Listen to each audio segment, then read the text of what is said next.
Jumanji: The Next Level is the sequel to Welcome to the Jungle, which was also the sort of reboot sequel to Jumanji and or Zathura, which was also a sort of sequel reboot to Jumanji. It's another Jumanji movie. And when Spencer finds the once broken game of Jumanji, he decides to return to the game and relive the glory days as Dr. Smolder Bravestone. But when he's stuck in the game for too long, it's up to his friends, his grandpa, and grandpa's friend to go into the game, find him, save him, and finish the game like last time. Now, I was really looking forward to Jumanji: The Next Level. I loved the Welcome to the Jungle one, like I said before, the sequel reboot. It was a very big surprise for me. I did not expect it to be as good as it was. It was funny, had lovable characters, and had some heart put into it. And I loved how it didn't feel like a needless cash grab. It felt like a true love letter to the original Jumanji and Robin Williams. So yeah, I was really looking forward to this movie and interested to see what they would do with this new level, these new characters, and this new world, supposedly. So I saw the movie today, and while I am a little disappointed, because yeah, this movie isn't as good as the first one, I still really liked it. It was a very good movie and a worthy sequel to Welcome to the Jungle. Easily the best thing about this movie are the characters, and they are better than ever in this movie. I love seeing them playing off each other and interacting with each other with these new personalities and bodies and characters, basically possessing these video game avatars, and it really works with some of the character interaction and character development, because there were some really nice character interactions in here where they really play off each other very well, and there's some nice heart-to-heart moments where characters just calm down and have a nice conversation, and it's really well done. And I just gotta say it, Dwayne Johnson, Kevin Hart, you need to do a full movie where you play Danny DeVito and Danny Glover for the entire movie, because that was just beautiful, beautiful, man. But I also like Jack Black and Karen Gillan's characters basically being the straight man to the wacky shenanigans of Dwayne and Kevin, because they really also do have some really nice memorable moments here where they can leave you laughing at how they react and interact with Dwayne and Kevin basically being old people, and it really leads to some very humorous moments and even some nice moments between the characters, like I said before. And oh yeah, this movie's friggin' hilarious. While not as funny as Welcome to the Jungle, in my opinion, this movie still has a fair share of jokes that will leave you laughing your ass off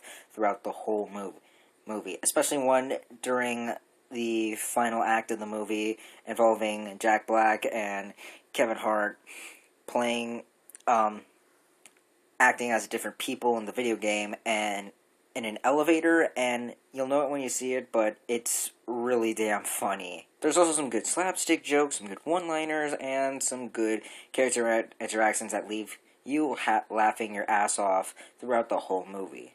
The action sequences in here are also really good. They're intense, leave you on the edge of your seat, and are really exciting, and while not as good as Marvel stuff, are really fun to watch.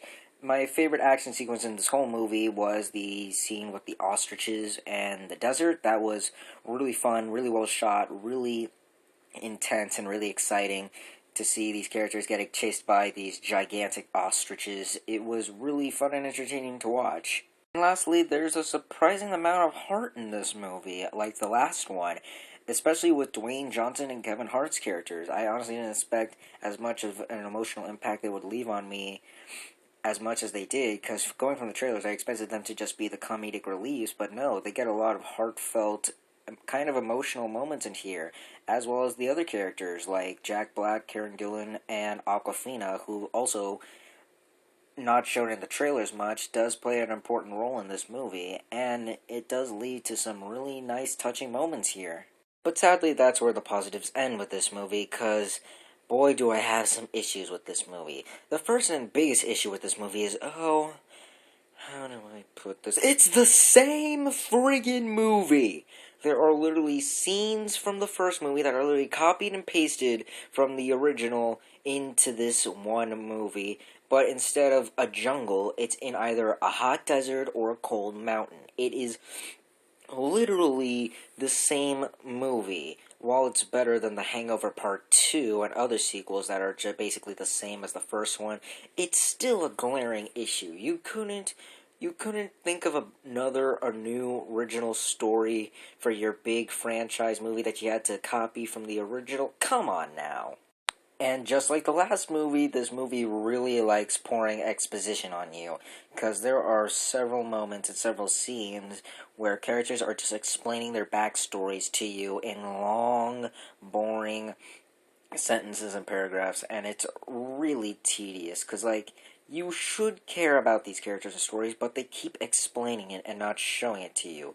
Utilize the show, not tell. And I know they're in a video game, but come on, at least in the beginning, at least shows more of the backstory. And my last issue with this movie is that not a lot of the characters get their moment to shine. Mainly Bethany and Nick Jonas's character. I forgot his name from the last movie, I apologize, but they were honestly my favorite characters from the last movie, and here I was excited to see what they were going to contribute, but they really don't do anything outside of maybe 2 or 3 things later in the third act, and it's kind of disappointing because, like I said before, they were my favorite characters, and seeing them basically do literally nothing in this new one was kind of a downer. But even with those issues, I still thoroughly enjoy Jumanji The Next Level. Sure, it's not as good as Welcome to the Jungle or the first Jumanji, or maybe even Zathura. It's been a while since I've seen Zathura, I might have to rewatch it. It's still a very good movie, and a really good movie for the holidays. It's really funny, it's got great characters, has some touching moments, and great action sequences. Maybe it's not an insane rush out to see it like the first one, but if you got nothing better to do and Star Wars is sold out or anything like that, definitely go check this out. It is definitely worth your time. And those are my thoughts on Jumanji The Next Level. What did you guys think of it? Did you like it? Did you hate it? Comment down below, let me know. If you like this video, like button, if you like this channel, hit the subscribe button. Follow me on all social media links at the end of the video. And until next time, guys, stay sharp. Right then and there, yeah, other girls don't get me. You're on a level they can't be, like Mario